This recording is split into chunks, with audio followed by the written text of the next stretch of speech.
Ser Podcast. Jesús Callejo, una semana más, bienvenido de nuevo a Ser Historia. ¿Qué tal, Nacho Ares? Pues un placer y una semana más compartiendo contigo pues esto que nos gusta tanto, ¿no? Descubrir aspectos insólitos de la historia.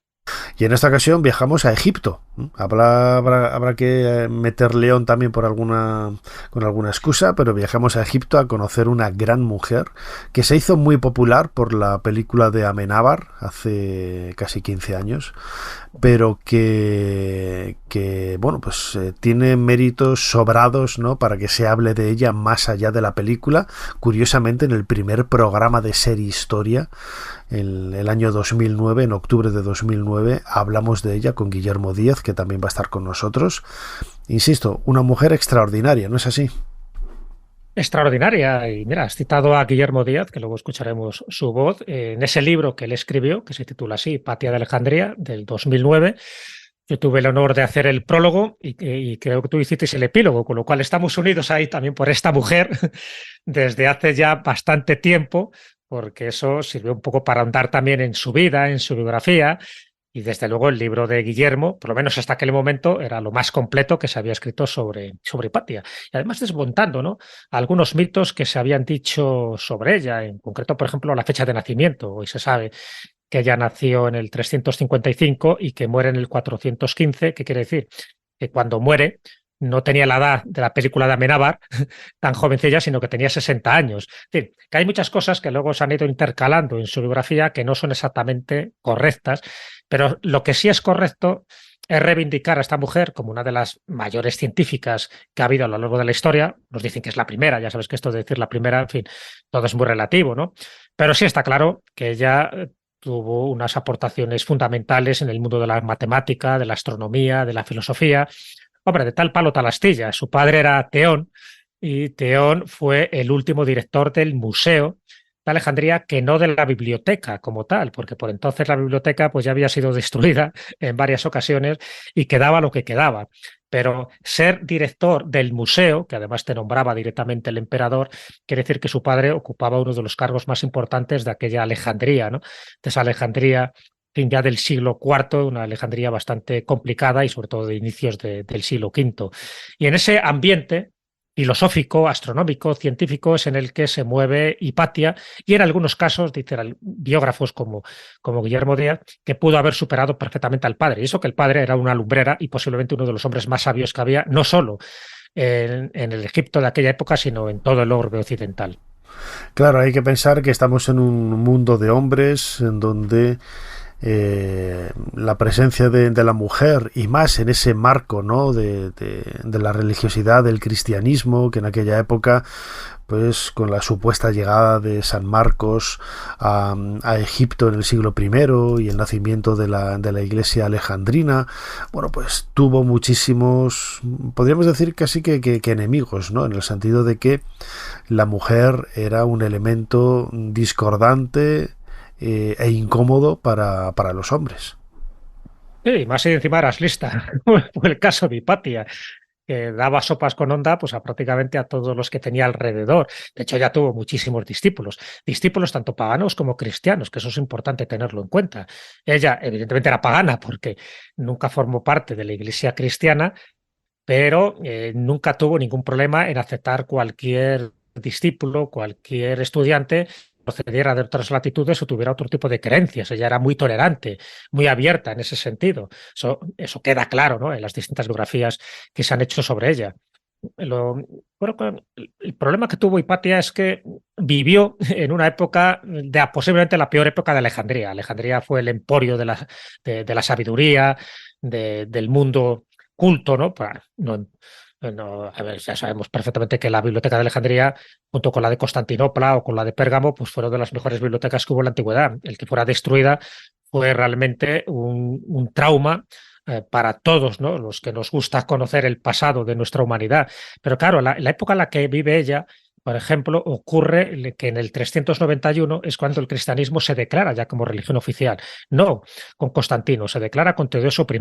Y el problema es que en ese año, en el 391, que ya se había declarado como tal, se prohíben todos los cultos paganos, porque hasta ese momento, es decir, que la religión cristiana convivía con las religiones paganas y no pasaba nada. Pero justo en el 391, Teodosio dice que hay que prohibir cualquier culto pagano y destruir los templos que están dedicados un poco al culto pagano. Y ese año, en el 391, es cuando se destruye el Serapeum de Alejandría. El Serapeum de Alejandría, que era, en fin, era un poco como una biblioteca auxiliar de lo que había quedado de la biblioteca principal, era el culto, era un santuario que se rendía pues, a una mezcla de dioses egipcios que tú conoces bien, Nacho, ¿no? Que era un poco Osiris y Apis. Bueno, pues el destruir el Serapeum en aquella época ya te estaban dando una señal de atención, como diciendo, cuidado, cuidado, que los que antiguamente eran perseguidos ahora se van a convertir en perseguidores, eran esos primeros cristianos.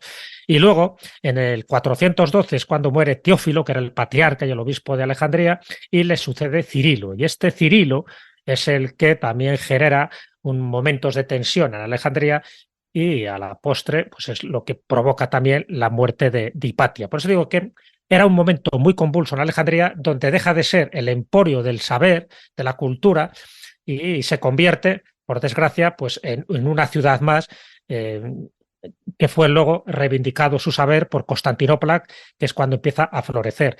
Y ese marco, en ese marco histórico, en ese marco geográfico, es donde nace y donde muere Hipatia de Alejandría. Si hubiera nacido un siglo antes o 2 siglos antes, posiblemente su figura hubiera tenido muchísimo más renombre, porque por desgracia su figura tiene mucho renombre, no tanto por sus aportaciones, porque prácticamente ha desaparecido todas sus obras, sino por su muerte, por una muerte muy trágica. Sí, se convirtió casi en una mártir de la ciencia. Y es lo que queremos desarrollar un poco en este cronovisor junto con nuestro crononauta Jesús Callejo. Jesús, como siempre, tenemos delante el teclado de nuestra máquina del tiempo. ¿Cuál es la fecha que nos propones esta semana? La fecha es el 8 de marzo del año 415.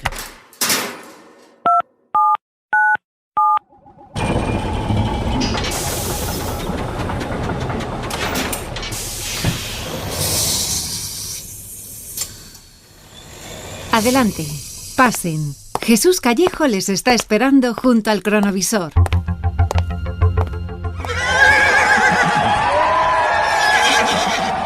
Muy bien, Jesús.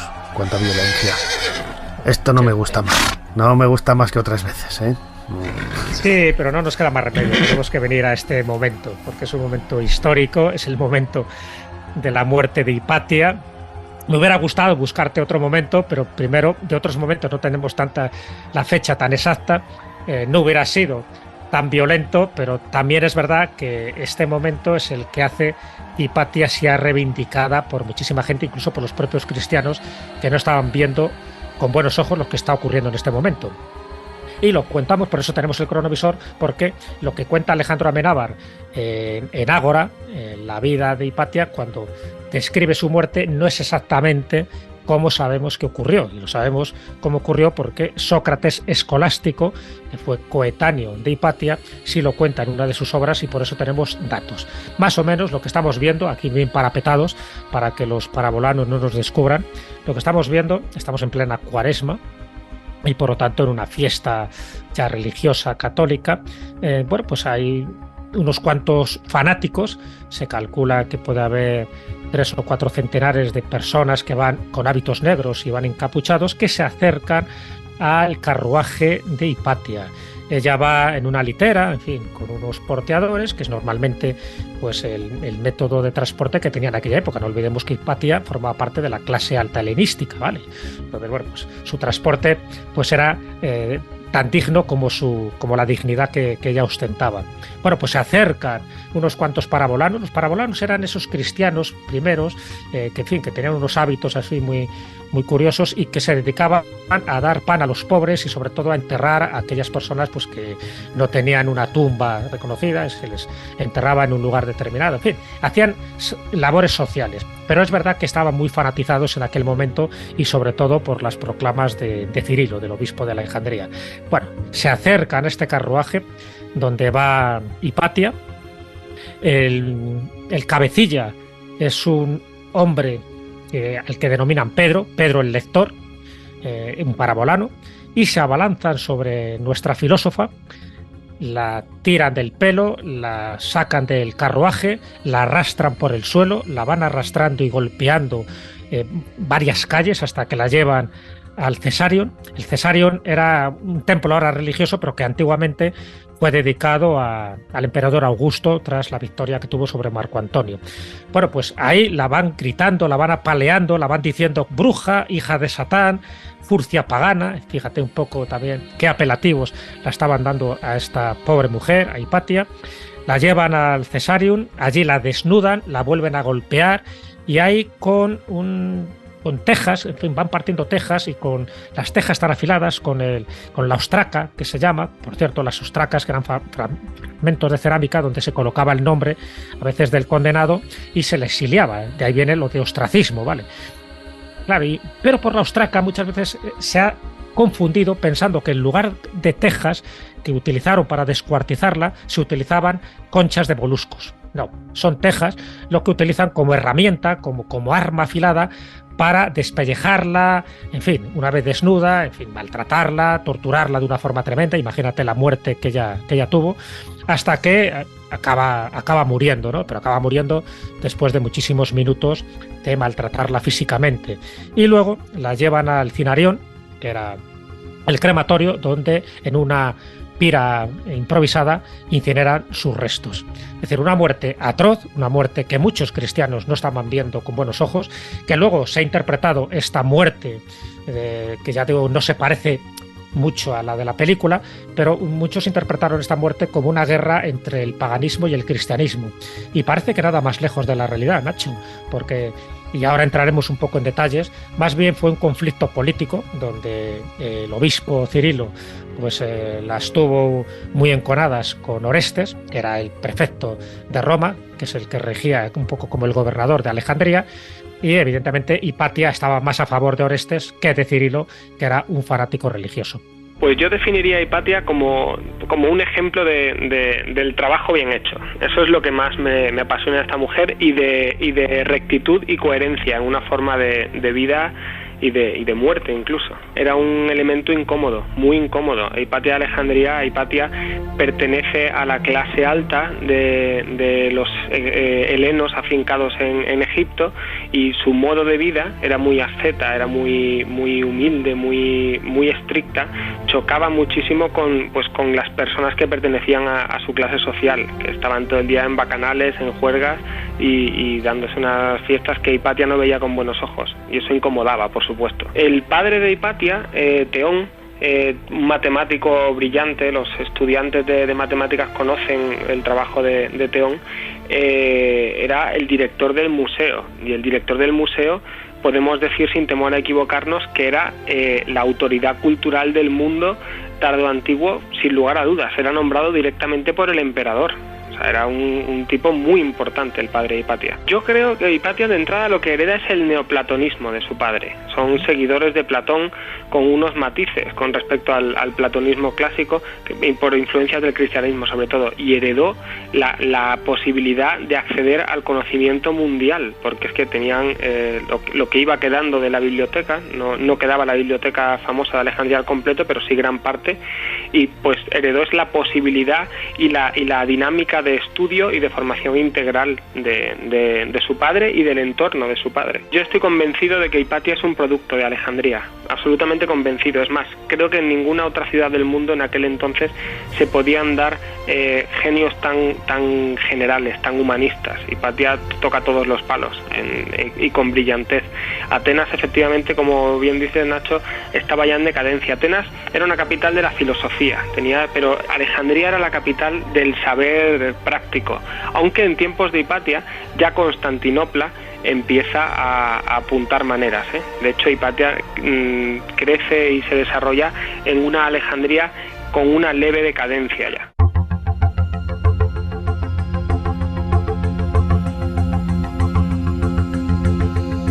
Antes lo anunciábamos, es la voz de Guillermo Díaz, autor de este libro Hipatia de Alejandría, publicado en 2009, de un fragmento de esa charla que tuvimos con él en el primer programa de Ser Historia, año 1, programa 1, ¿no? En octubre del año 2009, donde nos brindaba esa introducción a la figura de Hipatia y la importancia que tuvo en su momento.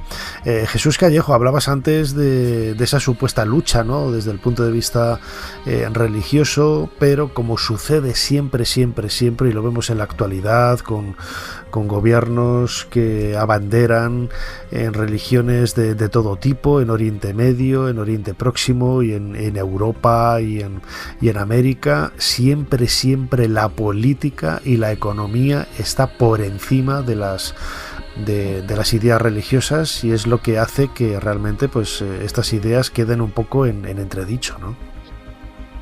Sí, es una pena porque al final el que paga el pato es el pueblo, como siempre, ¿no?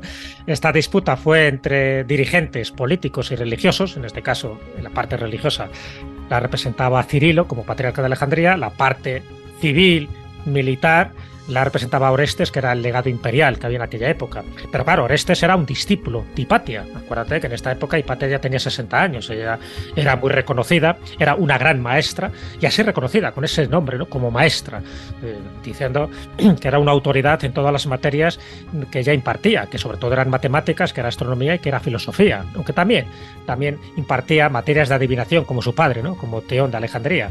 Bueno, pues el hecho es que cuando muere Teófilo, el patriarca de Alejandría, el que manda, por cierto, quemar el Serapeum, pues le sucede Cirilo. Cirilo todavía era más fanático que Teófilo. Por cierto, Cirilo, la Iglesia le ha hecho santo, lo cual llama mucho la atención, pero bueno, le hizo santo en el siglo XIX por los comentarios evangélicos que él hizo, no tanto por su vida personal, pero yo entiendo que si a alguien se le eleva santo, aparte de que escribas muy bien, la vida debería ser ejemplar. En el caso de Cirilo de Alejandría no fue una vida ejemplar, por lo que sabemos y sobre todo por lo que aconteció no solo a Hipatia, sino porque fue el instigador de que otros cristianos y otros judíos murieran en aquellas revueltas. Bueno, el hecho es que tuvo sus más y sus menos con Orestes, porque Orestes seguía los dictados de Hipatia y por lo tanto el neoplatonismo,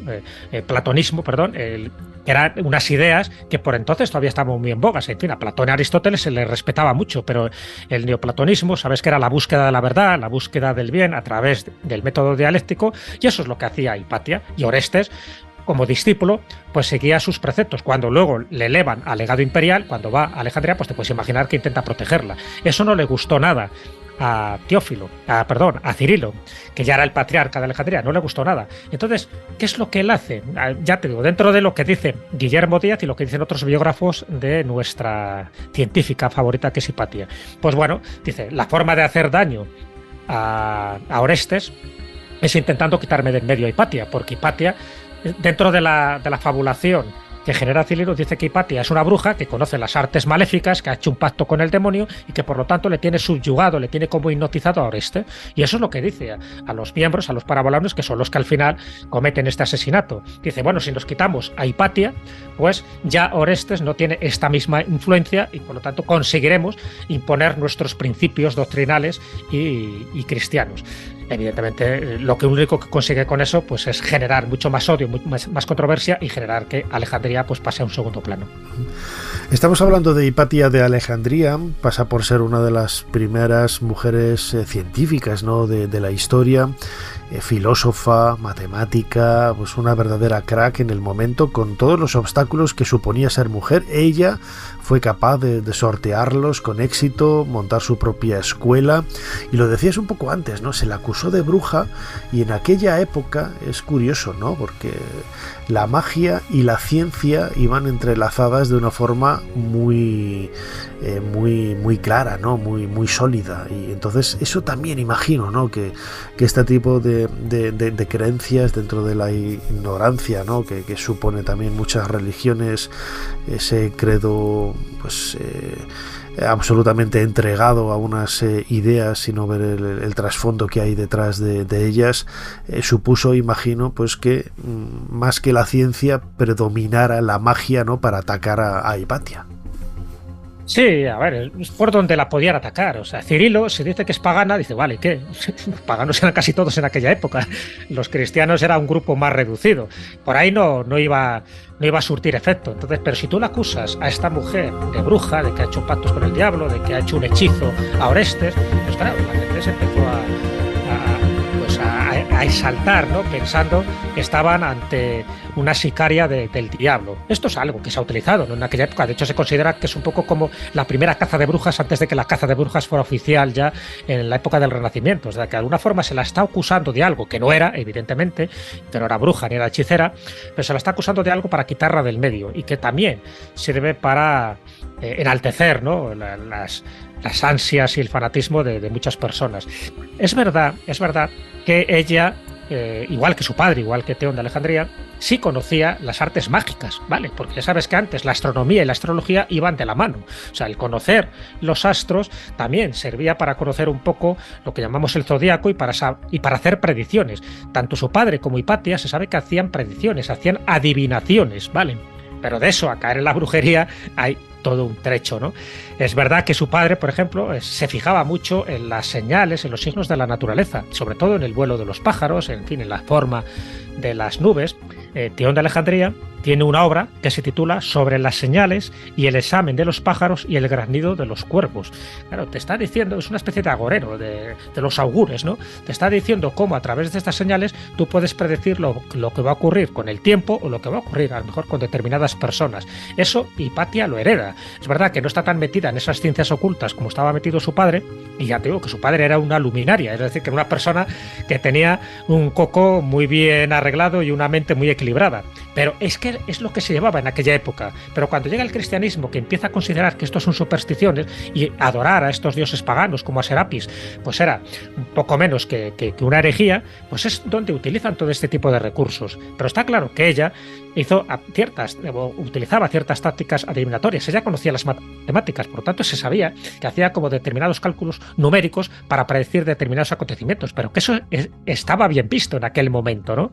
Y luego, evidentemente, pues todas las aportaciones que hizo en matemáticas, todas las aportaciones que hizo en astronomía, incluso en la construcción de ciertos aparatos, que hay mucha gente que no conoce esta parte de Hipatia. Ella fue inventora.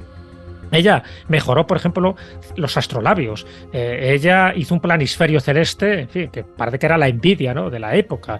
Ella hizo una especie de destilador que era para medir el nivel del agua.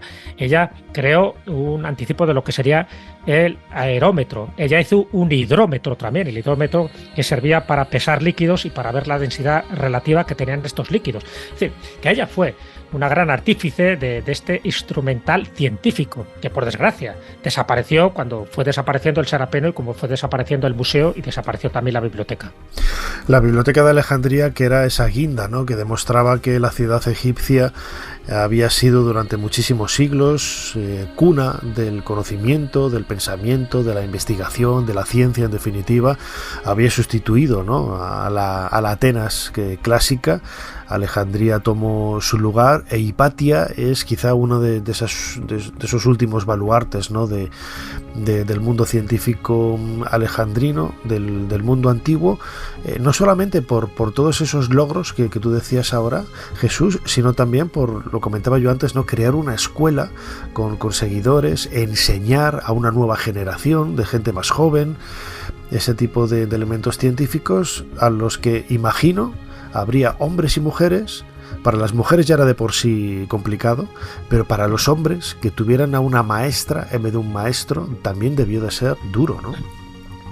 Bueno, debió ser duro pues, también por otra razón, no solo porque fuera mujer, porque evidentemente su autoridad intelectual era indiscutible. O sea, tengo que decir que tenían que reconocer que era una mujer que sabía de todo y lo sabía bien, además lo sabía explicar. Ella tenía una gran autoridad moral, así queda reflejado, ¿no?, con algunos textos de discípulos suyos. Y esa autoridad moral, es decir, ese carisma, pues es lo que hacía que fuera muy respetada. Pero no olvidemos, esta mujer nunca se casó, nunca tuvo pareja, no tuvo hijos. Y, por lo que dicen las crónicas y dicen sus biógrafos, era muy guapa. ¿Qué quiere decir? Que hacía estragos entre sus alumnos, es decir, que la tiraban los tejos y que ella pues no accedía a estas veleidades sentimentales. Eso entiendo que debía cabrear a más de uno, ¿no? Como diciendo, bueno, en fin, esta mujer con lo lista, lo sabia que es, y encima no quiere saber nada de los hombres. Ella tenía una visión platónica de la vida y consideraba que tenía que estar dedicada al mundo del conocimiento, al mundo de la ciencia, y que por lo tanto pues los hombres la distraían, ¿no?, de estos menesteres. Eso cabreó mucho y alteró, ¿no?, las hormonas de algún que otro discípulo, y eso queda reflejado en algunas de las leyendas y de las historias que se cuentan. Pero está claro que creó esa escuela que tuvo bastantes discípulos, que esa autoridad moral, en fin, esa rectitud, esa dedicación cívica, en fin, toda la proeza intelectual de la que hizo gala, fue totalmente reconocida por la gente. O sea que hasta que no llega Cirilo, hasta el propio patriarca de Alejandría, el anterior, Teófilo, la respetó siempre. Fíjate que ideológicamente estaban en polos opuestos, pero es Cirilo, en fin, siempre hay alguien, ¿no? Hay un factor ahí que es el que desequilibra un poco todo esto. Y hay otro dato, Nacho, menos conocido, pero que a mí también me apasiona cuando conocí la vida de Hipatia, que está relacionada con una santa. Hay una santa que es Santa Catalina de Alejandría. Bueno, pues Santa Catalina de Alejandría está basada en la vida de Hipatia. Santa Catalina de Alejandría, lo más seguro es que no existiera, sabes que son de estas santas así ficticias del siglo IV, donde no hay datos biográficos, donde, en fin, su leyenda ha sido muy, muy exagerada. Pero fíjate, Santa Catalina de Alejandría, primero, nace en una época similar a la de Hipatia. Estamos hablando del siglo IV, ¿vale? Es virgen. También, un poco lo que se habla también de Hipatia, ¿no? Dice que no conoció varón. ¿Y cómo muere Santa Catalina de Alejandría? Despedazada en una rueda con pinchos, un poco lo que la pasó también a Hipatia, ¿no?, que fue despedazada con estas ostracas, con estas cerámicas, con estas tejas. Y Santa Catalina de Alejandría, además, es la patrona de los estudiantes, de los filósofos, en fin, de todas las actividades que tengan que ver con una rueda, como pueden ser los carreteros, pero estudiantes y filósofos, que era también la actividad que tenía Hipatia. Bueno, pues hay distintas obras sesudas, y te puedo decir que documentadas, donde dicen que la biografía de Santa Catalina de Alejandría es ni más ni menos que la de Hipatia. Pues es que el cristianismo entró arrasando. O sea, el cristianismo entró como una nueva corriente de ideología muy fácil, porque el cristianismo se fue complicando posteriormente, pero inicialmente es un mensaje muy, muy fácil que podían entender las clases más sencillas, las bases de la sociedad. Y para los egipcios además supuso una señal de identidad nacional frente a las personas como Hipatia, pues que profesaban religiones paganas, que eran pues una amalgama de religiones tremendas, ¿no? Y el cristianismo pues permite a los egipcios tener una seña de identidad común por fin frente a los helenos paganos. Pues yo creo que fue más la política. Es cierto que a lo largo de la Ilustración, en casi todos los libros que he leído yo sobre Hipatia anteriores al siglo XX, es decir, que son la mayoría de los libros que hay sobre Hipatia, culpan a una guerra de religiones. Evidentemente a Hipatia la mata una turba de cristianos exaltados y movidos por un obispo, por Cirilo, que luego será santo. Eso es indiscutible. Pero que esté la religión detrás de la muerte de Hipatia es una de las cosas que yo me he tenido que replantear, y que he llegado prácticamente a la tesis de que no. Ella muere por meterse en una intriga política, en una lucha de poder entre el poder civil y religioso.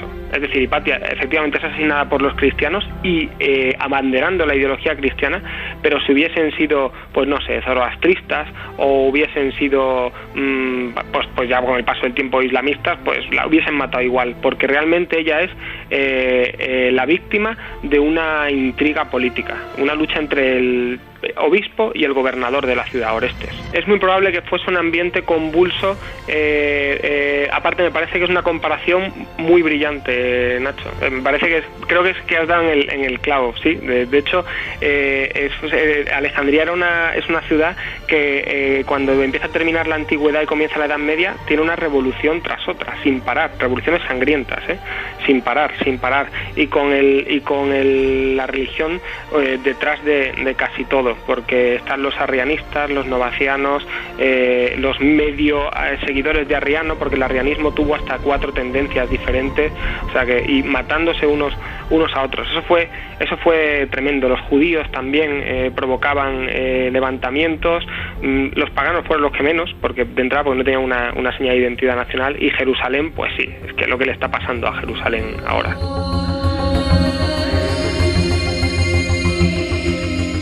Escuchamos de nuevo la voz de Guillermo Díaz, autor de este libro Hipatia de Alejandría, publicado en 2009, en donde se nos daba unas pinceladas, ¿no?, de sus últimos días, de ese final de la buena de Hipatia de Alejandría a comienzos del siglo V de nuestra era, después de Cristo, una de las mujeres más brillantes de esa, pues tardo antigüedad, ¿no?, podríamos definirla así. Jesús Callejo, nos hablabas de ese legado, ¿no?, no solamente científico a partir de sus alumnos, sino también religioso. Es curioso que los cristianos acabaran con ella, pero también se inspiraron, ¿no?, para esta figura de Catalina de Alejandría. Todo ello nos hace ya de una forma pues mucho más amplia, ¿no?, a hablar de la importancia de esta mujer, ya para ir acabando, en donde ese legado es absolutamente preclaro, ¿no?, a la hora de concebir la importancia que tuvo Hipatia en la historia de la humanidad. Sí, no, sin ninguna duda. De hecho, es verdad que fue rescatada sobre todo en el siglo XVIII y siglo XIX. Fue rescatada en principio por Voltaire, ¿no?, que la reivindicó. Luego en el siglo XIX hay muchas pinturas, ¿no?, que la representan idealizada a Hipatia. Se empiezan a escribir ya obras relativas a ella. En fin, que queda un poco ya como rescatada en ese momento a nivel intelectual y a nivel científico, pero sí había sido rescatada ya a nivel religioso, no solo con esta anécdota que te acabo de comentar de Santa Catalina de Alejandría, pero hay que ser justos, es decir, esto al final se asesinada por cristianos, pero no por todos, es decir, por un grupo fanático, en fin, totalmente aleccionado por Cirilo. Pero la mayoría de los cristianos se dieron cuenta que lo que se había hecho era una burrada, en fin, que no correspondía, que sus métodos, en fin, un cristiano, si sigue las doctrinas de Jesús, sigue las doctrinas del amor, ¿no?, de la paz, no de la violencia y no del asesinato. Entonces, yo creo que esa catarsis que se generó alrededor de la muerte de Hipatia es lo que hizo que muchos cristianos intentaran reivindicar su figura, y yo creo, y esta es un poco mi teoría personal, que una de esas variantes es convertir a una santa, en fin, con unos datos muy, muy genéricos y muy etéreos, como era Santa Catalina de Alejandría, coger partes de la vida de Hipatia, posiblemente no de todo, ¿no?, pero sí de la parte en la que ella muere. Y luego, evidentemente, también es como considerada, ¿no?, y rescatada con todos los valores que tuvo y que detentó. Por ejemplo, se sabe que, sabes que hay un asteroide y hay un cráter en la Luna que tiene el nombre, ¿no?, de Hipatia. Entonces, este tipo de detalles, Javi, me gusta, ¿no?, porque aunque sea tarde, claro, estamos hablando de épocas ya muy, muy, muy posteriores, pero bueno, sí se la reconoció un poco el valor que hizo en la astronomía. Fíjate que en la astronomía por entonces lo que se seguía era las tablas, el Almagesto de Claudio Ptolomeo, que por cierto también formó parte de ese museo de Alejandría. Bueno, pues las tablas y el canon astronómico de Ptolomeo, sabes que era geocéntrico, hablaba de que la Tierra era el centro. Bueno, se sabe por los comentarios que hizo tanto Teón de Alejandría como hizo su hija Hipatia, que ella no apuntaba tanto por un geocentrismo, sino más bien por un heliocentrismo. Ella pensaba que el Sol, el astro principal, sí que podía haber sido el centro. Evidentemente son especulaciones, porque ya digo, no nos han llegado obras suyas, pero sí que se indica de que posiblemente estuviera en la línea de Aristarco de Samos, por cierto, otro de los grandes hombres de la biblioteca y del Museo de Alejandría, y que iba un poco más encaminado a ese heliocentrismo. En fin, cosas que se podían decir de ellas, que se adelantó muchísimo en su tiempo y que, pues una forma, ya sabes, como la damnatio memoriae, una forma de eliminar su recuerdo es eliminar sus obras. Si las obras nos hubieran llegado aquí a nosotros, posiblemente ahora hablaríamos de Hipatia de Alejandría con unas aportaciones muchísimo mayores de las que te acabo de comentar. Pero lo que tenemos es que reconstruir su vida, una vida dedicada a la ciencia, una vida de tolerancia, que siempre respetó las creencias ajenas y que, por supuesto, pues ahora mismo tiene el nombre que se merece dentro del mundo de la ciencia y de las humanidades. Gran mujer, Hipatia de Alejandría, muerta ese año del 415 después de Cristo, y que marcó el final de una era y el comienzo de otra, en la que ella, por suerte casi 1500 años después, es una de sus grandes protagonistas. Como siempre, Jesús Callejo, crononauta, muchísimas gracias una vez más por habernos ayudado a hacer un poquito más de historia. Pues muchísimas gracias a ti, Nacho, y nos vemos en el siguiente cronovisor. Suscríbete a Ser Historia. Todos los episodios y contenidos adicionales en la app de Cadena Ser y en nuestros canales de Apple Podcast, Spotify, iVoox, Google Podcast y YouTube. Escúchanos en directo en la Ser los domingos a la 1:30 de la madrugada. Cadena Ser. La radio.